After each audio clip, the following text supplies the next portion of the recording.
En ce troisième jour, bonjour, je suis Abbé Célestin Simbandoukou.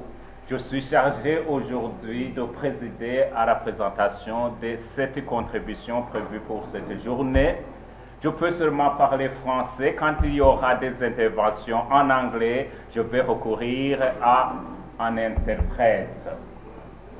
Voilà, nous allons devoir écouter le premier intervenant. Je vous propose de prendre 20 minutes d'exposé, 20 minutes de questions-réponses, et comme cela, nous pouvons bien avancer dans la journée. Pour les questions, je propose que, après le répondant, on ramasse, on collecte 3, 4, 5 questions comme ça, et l'intervenant du jour peut donner une réponse synthèse, et nous tâcherons aussi de tenir compte des deux langues, du français et de l'anglais. Voilà. Première contribution de M. Colani sous le titre de Fragments doxologiques du livre d'Amos et promotion d'une écologie intégrale en Afrique. Nous vous écoutons. Merci. Avant tout propos, je voudrais dire merci à Monseigneur Raymond, Son Excellence, qui m'a beaucoup encouragé à intégrer la PK. J'étais dans la CFEB, l'Association des biblistes de la France, et aussi au Père Benjamin Akotia, les deux qui m'ont encouragé à intégrer cette association. Et je suis heureux d'être chez moi. Et c'est la première contribution que je vais faire pour cette association. Ma contribution s'intitule donc « Fragments doxologiques du livre d'Amos et promotion d'une écologie intégrale en Afrique ». J'ai fait mon travail de thèse sur le livre d'Amos et après la soutenance, j'avais le projet avec le professeur Bayerle de Gréval d'écrire sur la théologie de la création dans le livre d'Amos et d'Isaïe. Ce projet est toujours en cours et quand j'ai vu la thématique de cette conférence, j'ai dit, bon, je pourrais proposer quelque chose dans ce sens. Sans trop tarder, je commence. Tout lecteur attentif du livre que la tradition attribue à Amos est particulièrement frappé par une chose, la place des éléments cosmiques, le vent, les montagnes, l'herbe, la verdure, les Pléiades, la terre, la mer, les tonnerres, etc., que Dieu revendique en être l'auteur ultime et l'ordonnancier. Le lecteur est très marqué non seulement par les récurrences des éléments de la nature, mais surtout par le concours de ces éléments dans le jugement que Dieu prononce contre les fils d'Israël qui pervertissent la justice et le droit, sapant ainsi la cohésion sociale et tirant leur nation vers une ruine imparable, présentée comme un chaos de dimension cosmique. Ces récurrences abondent partout dans le livre, mais spécialement dans ce que nous appelons les fragments doxologiques, à savoir Amos 4, verset 13, Amos 5, verset 8 à 9, Amos 9, verset 5 à 6. Ces fragments doxologiques sont caractérisés par l'usage des verbes d'action, surtout des participes présents décrivant les actions de Dieu dans la création et son contrôle sur la nature, ainsi que des formules comme Yahvé, Elohim, Sabaoth, Shemu, qui reviennent beaucoup dans cette doxologie, Seigneur Dieu des puissances ou des armées selon les traductions. Ces formules qui dénotent l'omnipotence et la souveraineté de Dieu sur toutes choses. À cause donc de ces participes, parmi lesquels se trouvent les 3 verbes clés Amar, Asa, Bara, et puis Yassa, 3 verbes clés que la tradition biblique utilise pour décrire les actes créateurs de Dieu et de sa position stratégique, des positions stratégiques de ces fragments doxologiques. Nous avons jugé opportun de voir comment leur message peut contribuer à la promotion d'une écologie intégrale en Afrique.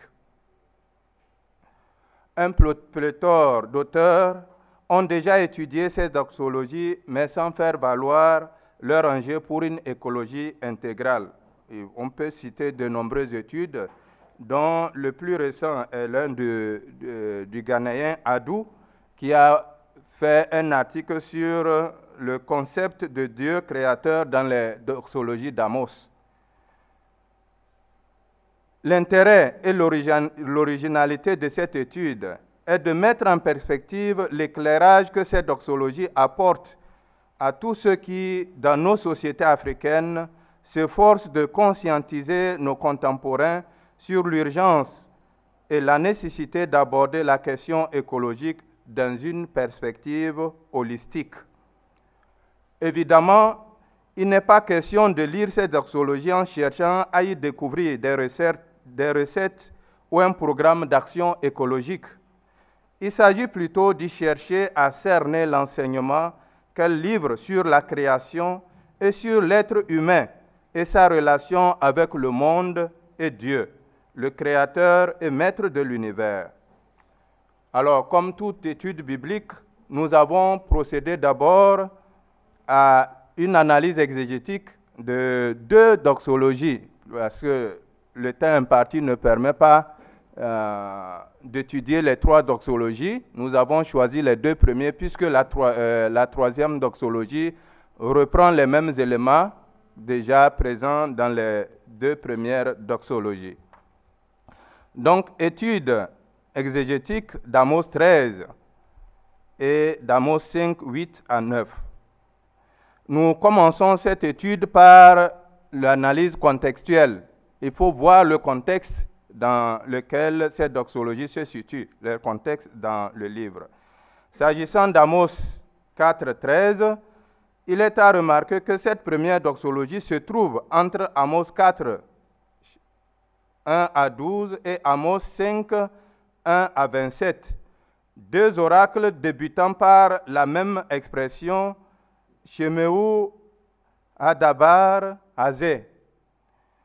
Elle est reliée à Amos 4, 1 à 12 par sa formule introductive qui y naît et ferme ainsi le procès contre les propriétaires de palais et de leurs femmes qui baignent dans l'indolence, l'orgie et la gabégie, recherchant de produits de luxe et incitent leurs maris à oppresser, spolier avidement les pauvres. Cette doxologie est étroitement reliée à son contexte antérieur immédiat où ceux qui sont mis en procès sont sommés, en Amos 4, 12, de se préparer à rencontrer Dieu. Cette doxologie entretient aussi, en outre, un lien particulier avec Amos 1, chapitre 1 à 3, dans lequel Dieu met en procès les nations et Israël, et dans lequel nous voyons le concours des éléments cosmiques dans le jugement de Dieu. On peut citer le feu, le tremblement de terre, le refuge qui fuit devant le coupable, etc. Quant à Amos 5, 8 et 9, cette doxologie fait partie du 5e chapitre du livre. Dans ce 5e chapitre, plus précisément, elle est dans la sous-section qui est Amos 5, 1 à 17, qui, depuis les travaux de Deward, est généralement vue comme une unité littéraire. Donc, si nous partons d'Amos 1 à 17, nous avons une kina, un chant de lamentation dans lequel le prophète pleure sur Israël comme une nation en ruine. Après vient une exhortation à rechercher une dénonciation de la justice qui est devenue transformée en poison. Et après vient donc notre doxologie et ensuite une invitation à rétablir le droit et la justice pour que Israël puisse vivre. Donc ces deux procès qui encadrent Amos 5, 8 et 9 dénotent que les injustices qui sont dénoncées constituent la cause profonde de la chute d'Israël, cause pour laquelle le prophète pleure, et aussi l'objet de la lamentation, mais surtout l'exaltation de la puissance et du rôle de Dieu dans la création que nous livre cette doxologie. Nous voyons donc la place stratégique que cette doxologie occupe au sein de cette unité. On a une lamentation, une dénonciation des injustices et une invitation à rétablir le droit et la justice. Donc, c'est le manque du droit et de la justice qui est cause de la ruine d'Israël, qui est aussi cause de l'exaltation de la puissance créatrice de Dieu dans la seconde doxologie. Voici un peu ramassé le contexte dans lequel nous retrouvons cette doxologie. Nous passons à la structure et l'analyse de la structure et du contenu des deux doxologies. La structure littéraire des deux doxologies ne pose pas assez de problèmes.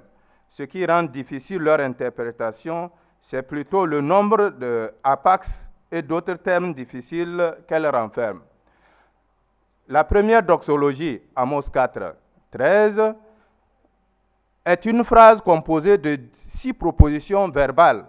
Les 5 premières se présentent sous forme de chaînes construites, renfermant chacune un participe présent décrivant une action. Donc, on a à peu près 6 propositions qui se présentent comme des chaînes construites et chacune de ces propositions décrit une action de Dieu, une action divine au sein de la création.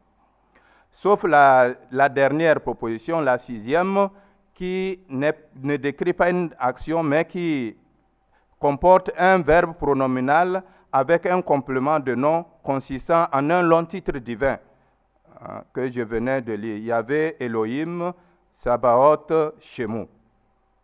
Mis à part Harper, qui conteste cette articulation et préconise d'inverser l'ordre de succession de ces propositions en transférant la 6e à la suite de Amos 4.12, la plupart des biblistes respectent la disposition de ces 6 syntagmes et essaient plutôt d'appréhender leur signification. Quant à la structure de Amos 5, 8 à 9, qui est une doxologie plus longue que la première, elle s'étend sur 2 versets, comprenant aussi respectivement 6 et 2 syntagmes. Le premier verset, qui est très important,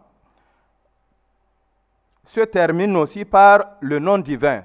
Et la plupart des commentateurs, même si je ne partage pas cet avis, ceux qui font l'analyse rhétorique et autres, pensent que c'est ce nom divin qui serait le cœur du livre d'Amos, le centre du message d'Amos qui insiste sur le fait que c'est bien le Dieu d'Israël qui devient juge et acteur des actions cosmiques qui va frapper Israël à cause des injustices. Le deuxième verset, qui comporte 2 syntagmes, est très simple. Sont des propositions qui sont juxtaposées l'une et l'autre et entretiennent un lien très intrinsèque. Voyons maintenant quelles sont les actions qui sont présentées dans les 2 doxologies. L'interprétation des 6 syntagmes d'Amos 4.13 a été longtemps dominée par la position des biblistes qui le considèrent comme une glose tardive, non essentielle pour son contexte, jugeant sa théologie plus proche de celle du Deutéro-Isaïe que celle du livre d'Amos.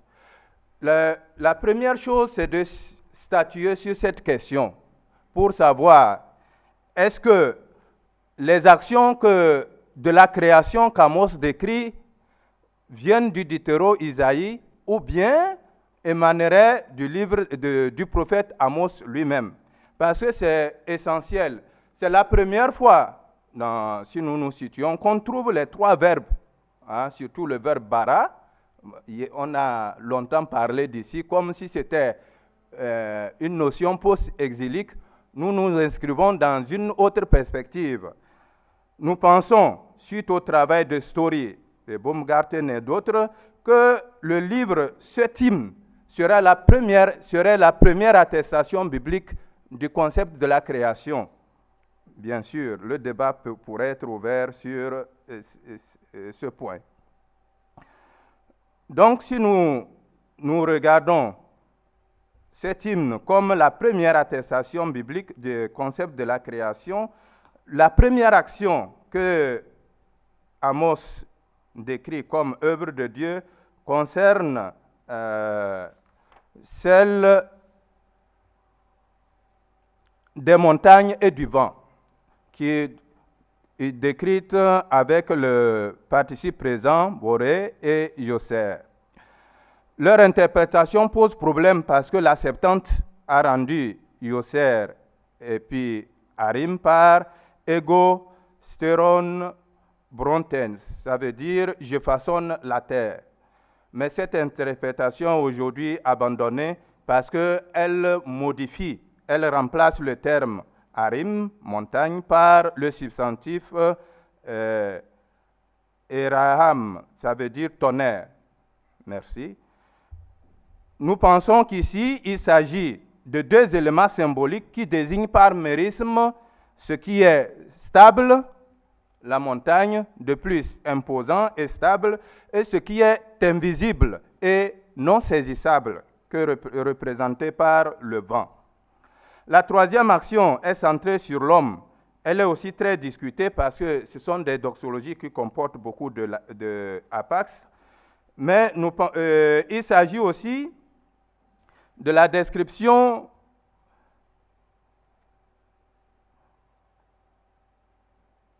de Dieu qui produit la lumière des ténèbres qui des ténèbres produit l'aurore.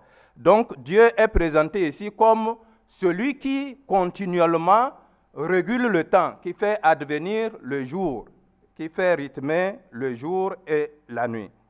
Le dernier élément de cet hymne que nous présentons est le nom divin, nous avons déjà dit, qui dénote la toute-puissance de Dieu sur toutes les créatures.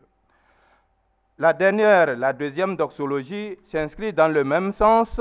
Il y a beaucoup de débats sur les actions qu'elle présente, mais Dieu ici est décrit comme celui qui fait rythmer les saisons, qui tire la pluie, mais aussi celui qui marche dans les hauteurs comme dans la première doxologie. La quatrième action de la seconde doxologie dit « Il convoque les eaux des mers pour les répandre sur la surface de la terre ». Certains ont vu une allusion à Noé, mais nous pensons ici qu'il s'agit du rythme régulier des saisons et des pluies que Dieu assure. La cinquième action de la deuxième doxologie, il fait surgir la dévastation sur l'homme et la dévastation entre dans la citadelle.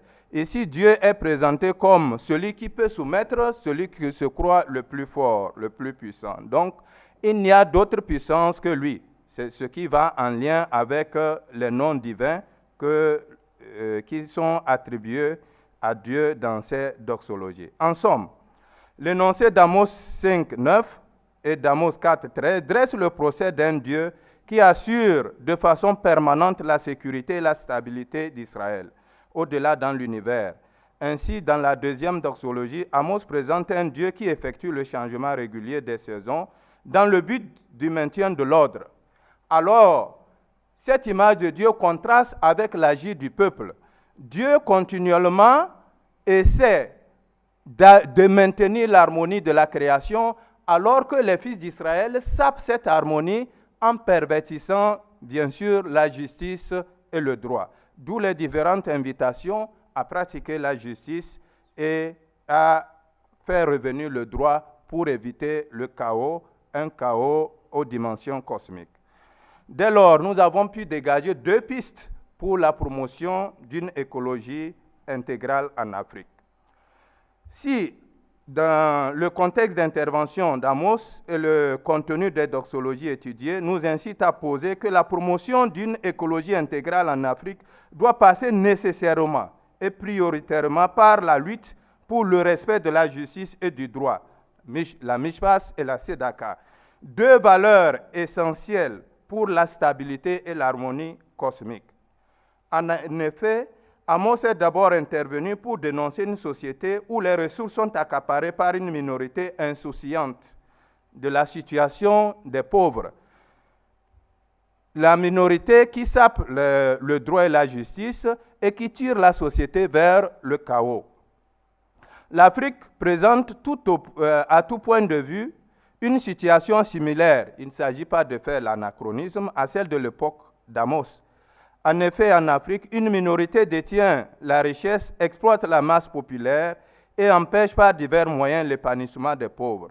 En dépit des efforts vains de démocratisation, un effort reste. Donc, ces doxologies nous font découvrir, en insistant sur l'action continue de Dieu dans la création, elle incite le lecteur à prendre conscience que ceux qui pervertissent le droit et la justice par avidité du gain mettent toute la terre en péril. Cet hymne implique ainsi que les injustices ont des conséquences cosmiques. Dans la plupart des livres prophétiques, les conséquences catastrophiques dans le domaine écologique sont souvent décrites comme étant le résultat des guerres et des catastrophes naturelles, entraînant des ravages, des champs, famines, etc. Nous avons vu dans les conférences qui précèdent. Merci. Mais chez Amos, c'est le manque d'équilibre entre les relations sociales qui crée l'instabilité dans l'ensemble de la création. Donc, le premier défi pour l'Afrique, c'est de bâtir des États de droit où la justice et le droit sont respectés. Deuxième élément, pour finir, parce que j'ai épuisé mon temps, les doxologies du livre d'Amos invitent à redorer les dimensions éthiques et spirituelles de la question écologique. Pourquoi? La lutte pour une écologie intégrale doit consister à guérir l'homme, hanté par l'esprit de prédation, à retrouver l'idée de la création comme don de Dieu, offert à tous. En effet, les doxologies étudiées révèlent qu'il n'y a pas de place pour une vie égoïste dans un monde créé par Dieu, d'où la revendication de la toute-puissance de Dieu sur la création. Une telle vie est contraire à son dessein et c'est pourquoi il rappelle que la création est son œuvre. Donc, la théologie, l'œuvre des biblistes africains est de prôner une théologie qui pourrait aider l'Africain à se guérir de cette prédation, qui est vraiment la cause des problèmes écologiques aujourd'hui. Pour conclure, en conclusion, les fragments doxologiques du livre d'Amos dressent le portrait d'un Dieu créateur, maître souverain qui engage sa force et sa puissance contre ceux qui, au temps d'Amos, vivaient dans l'insouciance, hantés par la prêté au gain et l'accumulation des biens en pervertissant le droit et la justice. La situation contextuelle et le contenu de ces doxologies nous ont permis de faire valoir que le manque d'équilibre dans les relations crée l'instabilité dans le règne de la création. De ce fait, la première chose à faire pour nous, Africains, c'est d'assurer des nations stables de droit, car sans droit, on ne peut prôner de vertu. Grâce à la technique que créent aussi les besoins artificiels, les biblistes africains doivent œuvrer à aider l'homme à guérir de tout esprit de prédation et d'entrer dans la conception de la création comme don. Un don que Dieu donne, bien sûr, mais qui veut que nous respections l'intention du donateur en l'utilisant à bon escient. Je vous remercie. Merci, M. Kolane, pour cet exposé. Et j'invite votre premier lecteur, le professeur Akotia, à donner son intervention et son appréciation du travail. Merci. Vous l'avez remarqué, le travail que le Père Kolani présente est très riche. Je ne vais pas le résumer. Il a fait une première partie, une exégèse du texte bien argumentée, bien discutée. Et il a tiré ses conclusions. Et dans la deuxième partie, il a fait une contextualisation du message écologique du livre d'Amos. Je m'en vais faire 3 petites observations. Et il s'en servira comme il le jugera. Premièrement, dans le titre, fragment me dérange un peu. Ça rappelle un peu les théories documentaires, fragments. Pourquoi ne pas dire tout simplement les doxologies du livre d'Amos?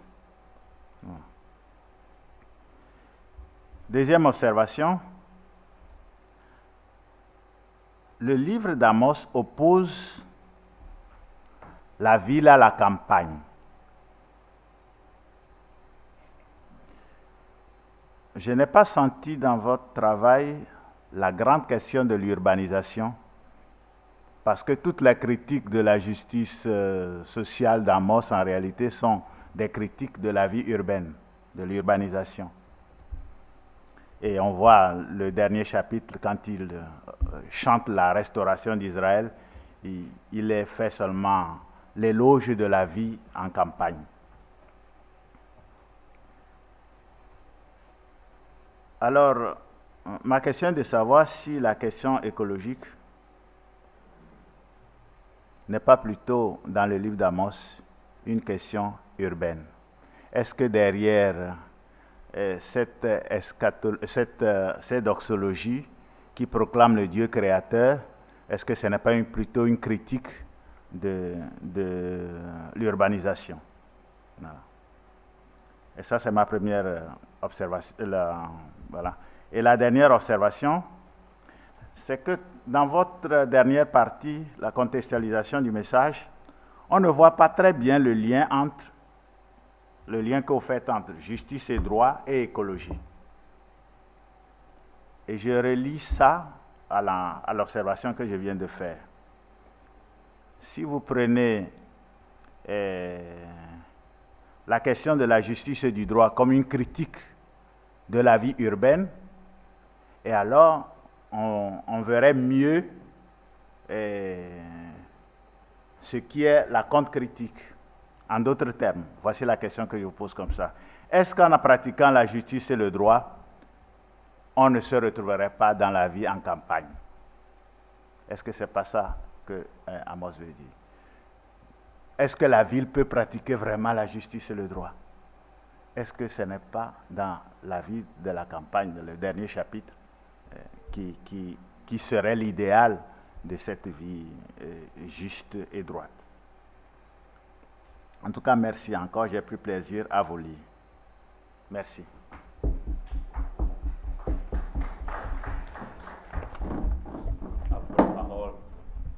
Merci, Père Akotia. Le mot fragment doxologique dérange.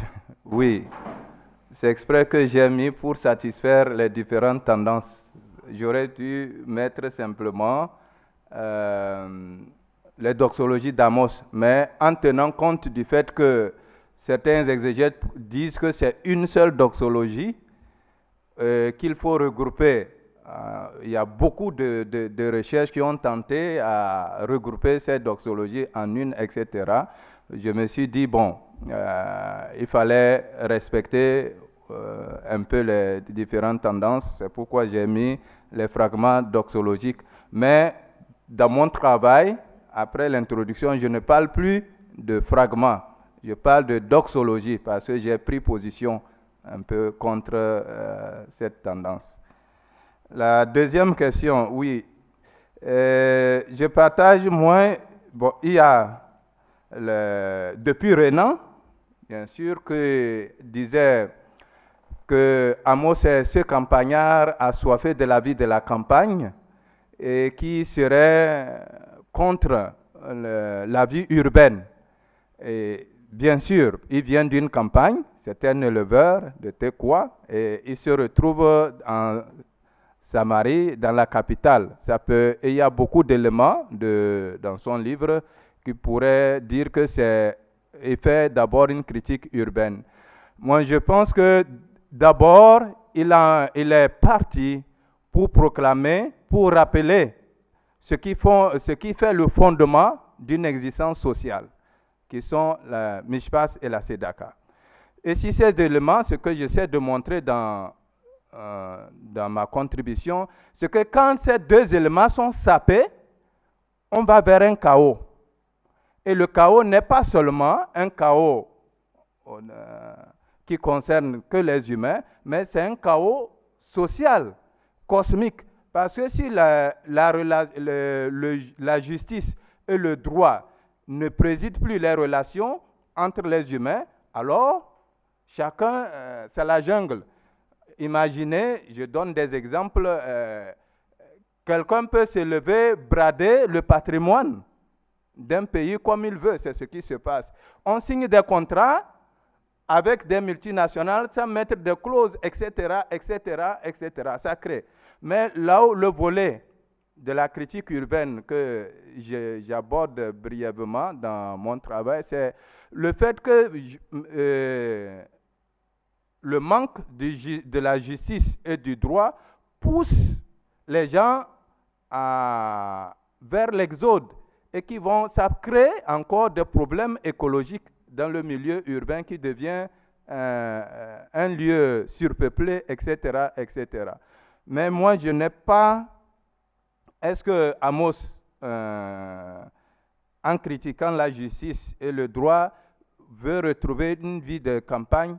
Peut-être, mais toujours est-il que ce soit en campagne ou en milieu urbain, il faut que les relations soient basées sur un minimum de respect de la justice et du droit. Et l'encyclique du pape Laudato Si reviennent constamment sur ces deux éléments nécessaires pour la lutte pour une écologie holistique. Merci. Merci beaucoup, Nicodème, pour la présentation. C'est vrai qu'en écologie, on parle de justice et de droit envers les humains, envers la nature, etc. Maintenant, je vous pose la question de façon inversée. Est-ce que la lutte contre l'écologie demande qu'on établisse les droits de la nature? Parce que la justice envers la nature suppose aussi que la nature a des droits. Merci. Merci. La parole à vous, professeur Kabasele, au fond. Non, on prend un round, ça va peut-être plus facilement. Bon, merci beaucoup, Nicodème, pour ce papier. Bon, je pose directement avant de poser mes questions, je fais quelques remarques. Hein. Bon, vous traduisez les syntagmes que vous analysez.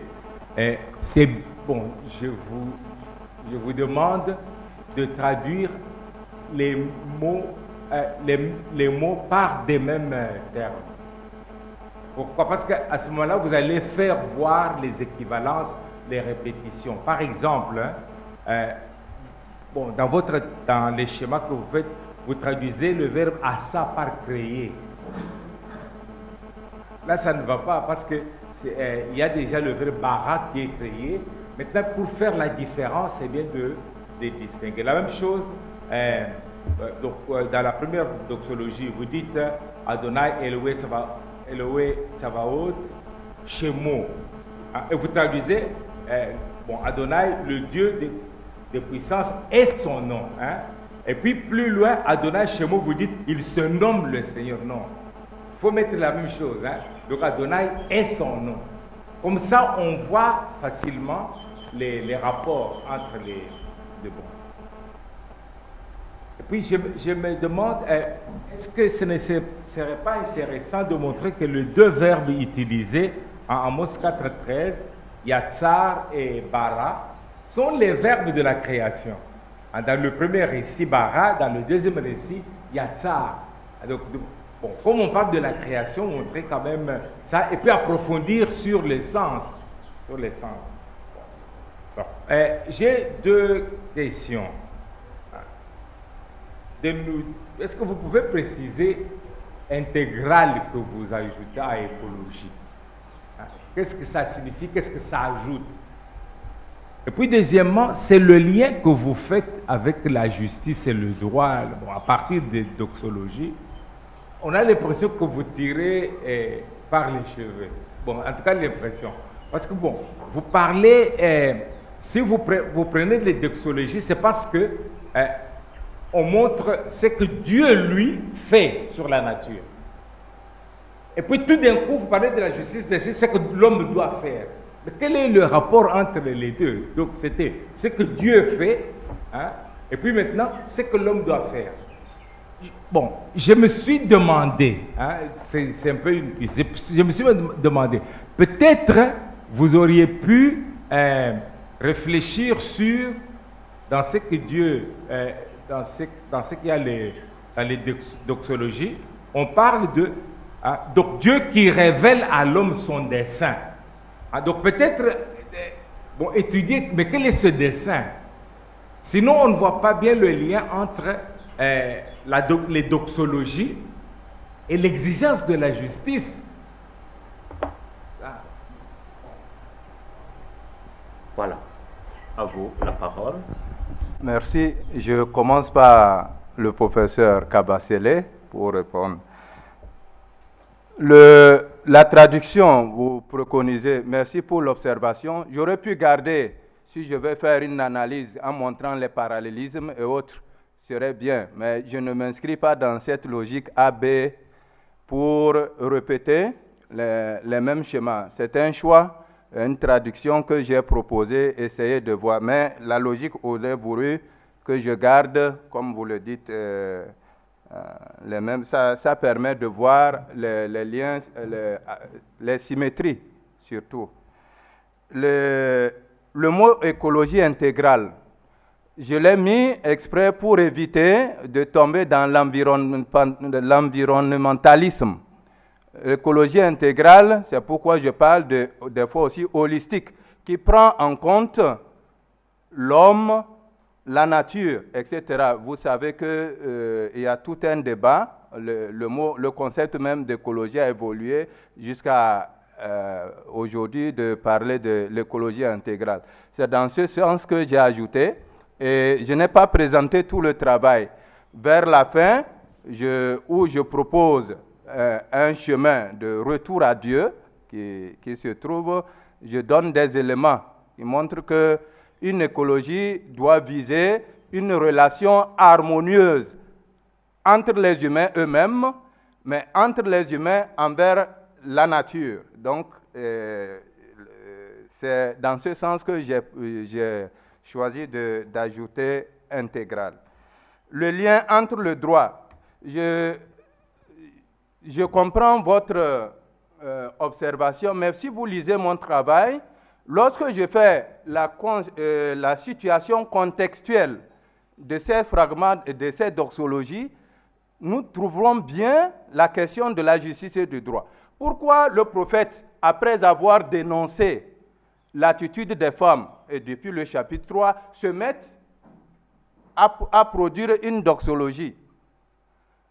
Cette doxologie vient, elle n'est pas libre par elle-même, parce que j'ai dit, qui y naît, lit Amos 4:13 avec ce qui précède. Donc, l'exaltation du pouvoir créateur de Dieu vient à cause des injustices qui se vivent dans la société et surtout de l'invitation. Si vous agitez comme ça, préparez-vous à rencontrer votre Dieu, de Amos 4:12. Donc, les injustices ne sont pas à exclure pour la compréhension de cette doxologie. Mais leur situation, le fait même, c'est pourquoi dans le travail, je dis que cette doxologie occupe des places stratégiques. Et la deuxième doxologie, pareil. Le prophète pleure sur la ruine d'Israël, une kina, et puis un discours qui nous donne les raisons de cette ruine, qui sont la perversion de la justice et du droit, où dit que le droit et la justice sont transformés en poison. Et là, on a une doxologie. Et j'ai bien dit que la doxologie, la perversion de la justice, qui est cause de la chute d'Israël, c'est la même qui est la cause de l'exaltation du pouvoir créateur de Dieu. Donc, si au regard de la situation de cette doxologie, je ne pense pas que je tire les choses par les cheveux, mais on comprend pourquoi il y a eu besoin d'exalter le pouvoir créateur de Dieu, parce que l'homme gère la création à sa guise, comme il en était auteur, en instaurant une autre loi, en tirant une indépendance ontologique, au lieu de gérer, au lieu que sa gestion soit basée sur la Mishpat et la Sedaka. Donc, c'est la raison pour laquelle j'ai essayé de rendre compte du pourquoi cette doxologie dans le livre d'Amos. C'est parce que le droit et la justice sont sapés. Et ça constitue la ruine d'Israël. Voilà, le temps imparti à la première conférence est écoulé. Oui, dans le travail, oui. Dans le travail, je ne vais pas jusqu'à dire que les animaux ont des droits. La nature a certains droits. Je dis, poser la question écologique en termes de justice permet de considérer la nature comme victime, d'abord, dans mon travail. Ça permet de considérer la nature comme victime. Ça permet aussi de considérer nos comportements actuels comme une injustice envers ceux qui viendront après nous. Mais ça permet aussi de voir que la nature ne doit pas être utilisée n'importe comment, sans respecter, si je veux voir, la constitution même de la nature, parce que ça peut se retourner contre l'être humain. Mais je ne propose pas un schéma pour dire les chiens ont des droits, les souris ont des droits, oui, mais la nature mérite un respect, ne pas briser l'harmonie de la création. Merci. Merci beaucoup, Père Kolani. Il y aura à poursuivre dans les échanges pendant la pause.